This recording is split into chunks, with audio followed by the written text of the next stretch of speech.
맞아요. 하나님 나라 하나님의 지혜로. 자,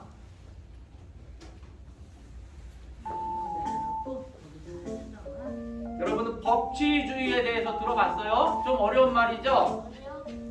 법치주의 못 들어봤어요. 못 들어봤어요? 한자밖에. 우리나라는 법치주의를 따라요. 우리나라를 표현하는 여러 가지 정치적인 특징 중에 하나가 법치주의인데요.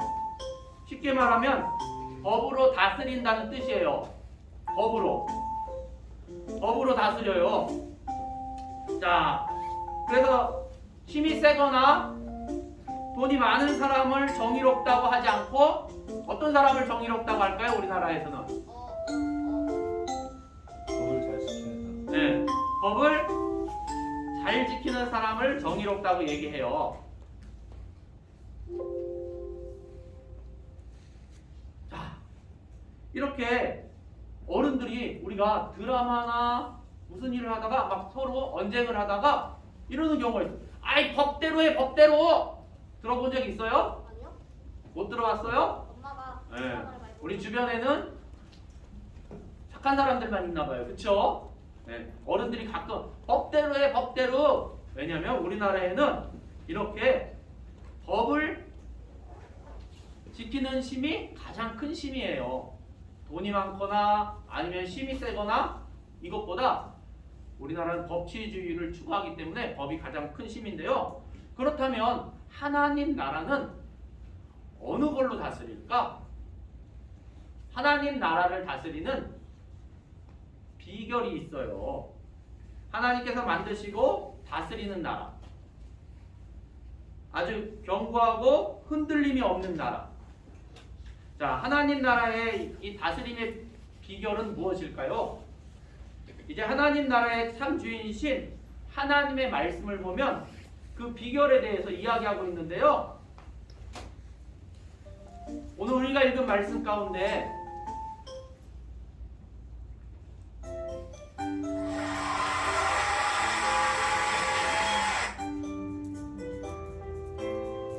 이스라엘 왕이 새롭게 되었어요. 그 이름이 누구냐면 솔로몬? 네, 맞아요. 솔로몬이에요. 솔로몬이 이스라엘의 왕이 되었어요. 다윗의 아들이. 네, 맞아요. 다윗의 아들이에요. 자, 솔로몬이 왕이 돼서 이제는 하나님 앞에 예배를 드리게 됐는데 예전에는 솔로몬이 왕이 됐을 때는 예루살렘에 성전이 있었을까요? 없었을까요? 네? 없었어요. 성전이 없었어요. 그 대신 성전 대신 섬겼던 것이 있는데 성전이 생기기 전에 광야에서 이스라엘 백성들이 광야에서 생활하면서 하나님 앞에 예배드렸던 장소가 있어요. 아는 친구 있어요? 그거 저 많이 들어봤는데. 많이 들어봤죠? 근데 기억이 잘 안 나요. 여기에서는. 네, 성막이 있어요. 성막이 어디 있었냐면은 예루살렘에서 조금 떨어진 곳, 기브온이라는 곳에 있었어요. 기부원? 네, 기브온에. 그래서 기부원이에요. 네, 기브온. 어느 곳에 있었다고요? 기부원. 맞아요. 기브온.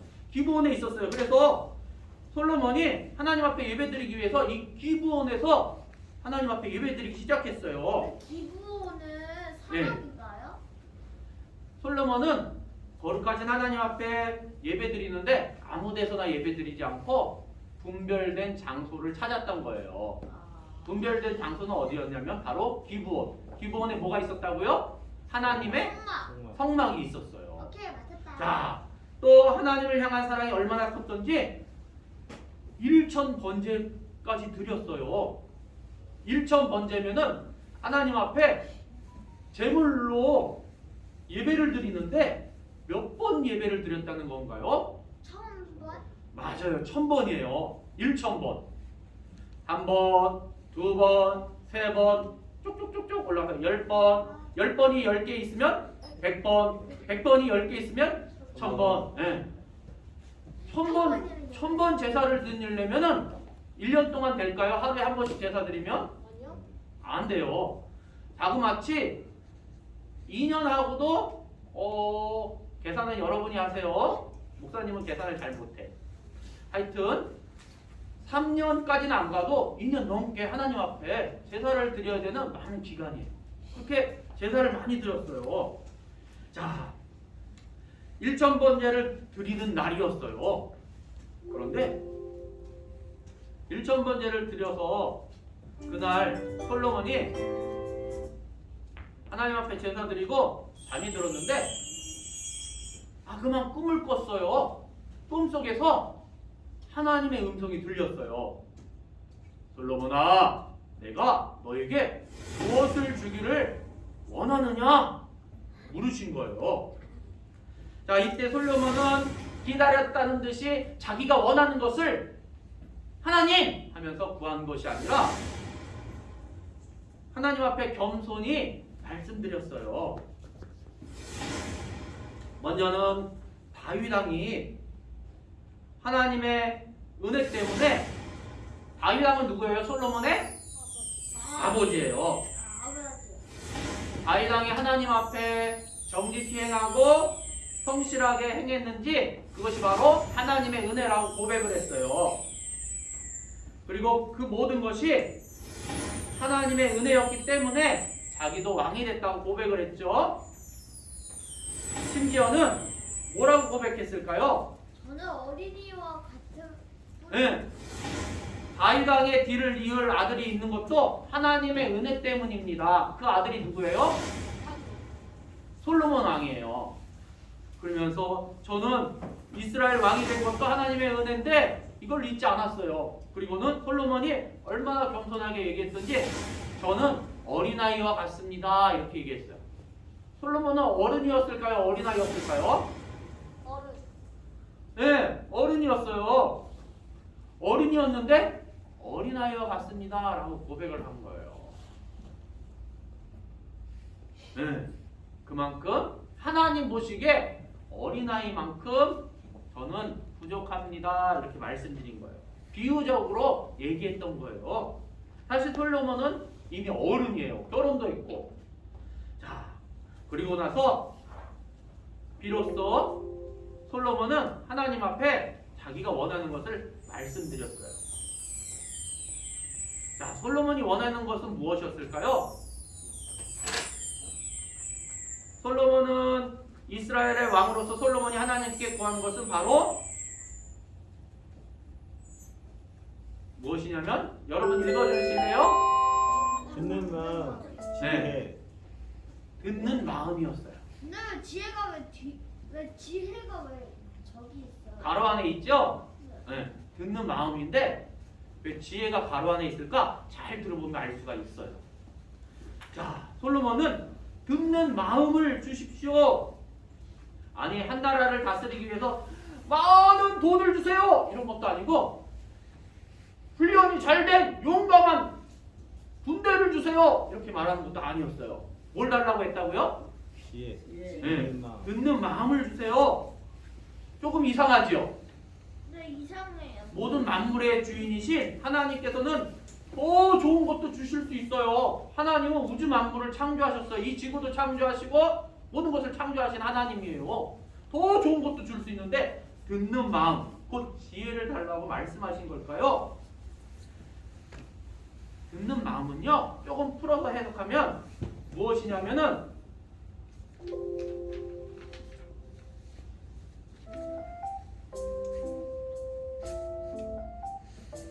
뭐예요? 듣는 마음은 듣고 분별하는 지혜예요.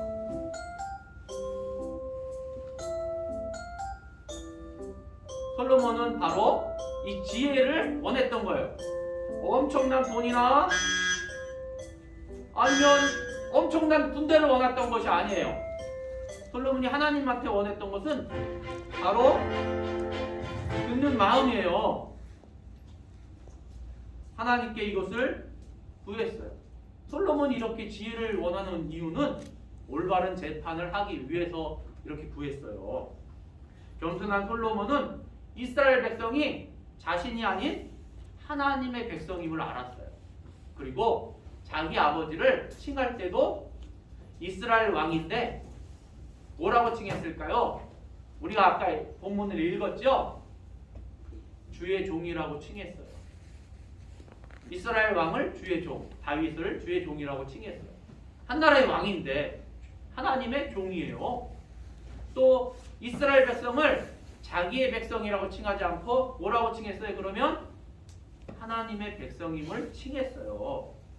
이스라엘은요, 하나님의 주의 백성이라는 거예요.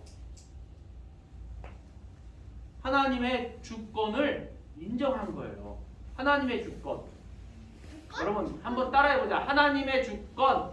하나님의 주권. 근데 주권이 뭐예요? 하나님의 주권은 주인이라는 거예요. 하나님이. 하나님의 주. 하나님이 주인. 주인. 네, 주인은 누구라고? 하나님. 하나님.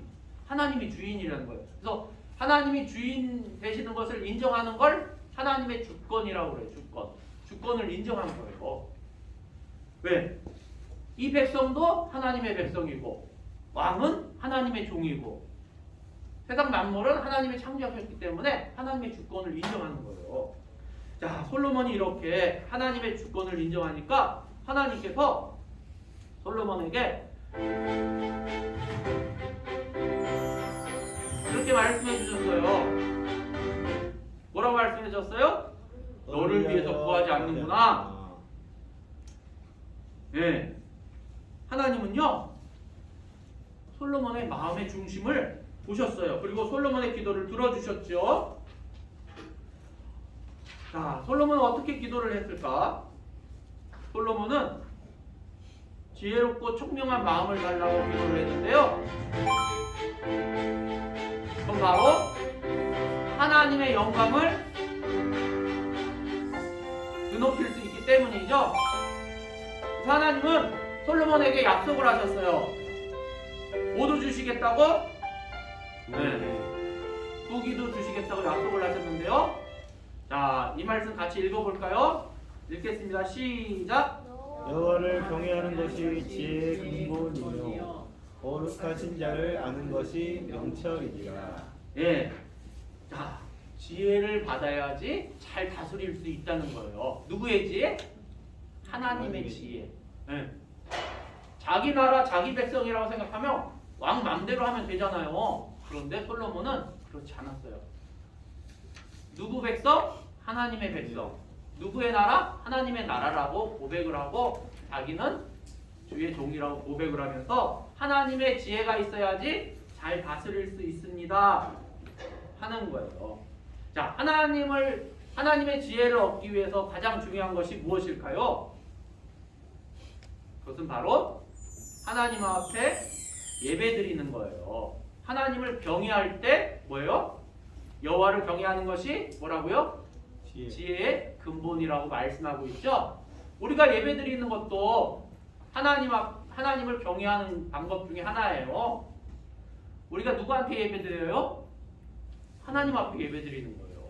하나님께서 우리가 예배드릴 때 하나님의 지혜를 우리 친구들에게 주시는 거예요. 이 지혜는 어떤 지혜예요? 하나님의 말씀을 잘 따를 수 있는 지혜예요. 자, 성경에 보니까 하나님께서는 이렇게 말씀하고 계세요. 뭐라고 말씀하시냐면 모든 사람에게 후히 주시고 꾸짖지 아니하시는 하나님께 지혜를 구하라고 말씀하고 계시죠. 자, 하나님께서 우리를 다스리고 계신다는 것을 우리는 알고 있어요. 하나님은 우주 만물을 지금도 다스리고 계세요. 그렇기 때문에 하나님께서 우리와 함께 하신다는 사실을 기억하고 하나님의 자녀답게 살아가기 위해서는 하나님의 지혜가 필요한 거예요. 자, 우리가 이 사실을 기억하면서 한번 목사님이 하나님을 경외할 때 그러면 여러분은 참된 지혜를 주세요 라고 대답해보기를 바랍니다. 뭐라고요? 여러분 어떻게 대답한다고요? 참된 지혜를 주세요. 네, 자, 제가 한번 외쳐보겠습니다. 하나님을 경외할 때 참된 지혜를 주세요. 한 번 더. 하나님을 경외할 때 참된 지혜를 주세요. 예, 우리 친구들은요 하나님을 경외함으로써 이 참된 지혜를 얻을 수 있는 하나님의 자녀들 되기를 부탁드립니다. 기도하겠습니다.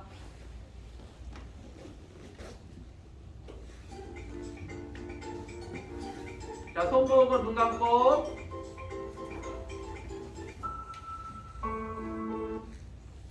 하나님 감사합니다. 우리 꿈이 솟아나는 유초동부 친구들은 하나님을 경외함으로 하나님의 지혜를 온전히 받아 하나님의 자녀다운 삶을 살아가는데 부족함이 없기를 원합니다. 하나님을 기쁘시게 하는 마음으로 우리의 삶이 가득 찰 수 있도록 인도해 주시고 하나님을 기쁘시게 하는 말과 행동을 할 수 있는 하나님의 지혜를 허락해 주세요. 우리는 하나님의 자녀고 하나님의 백성입니다. 우리가 항상 이 사실을 기억하면서 하나님 앞에 하나님의 지혜를 구해서 우리의 삶 속에서 생활 가운데 모든 것을 잘 분별하고 행할 수 있도록 하나님 함께 해주세요. 감사드리며 예수님의 이름으로 기도드립니다. 아멘.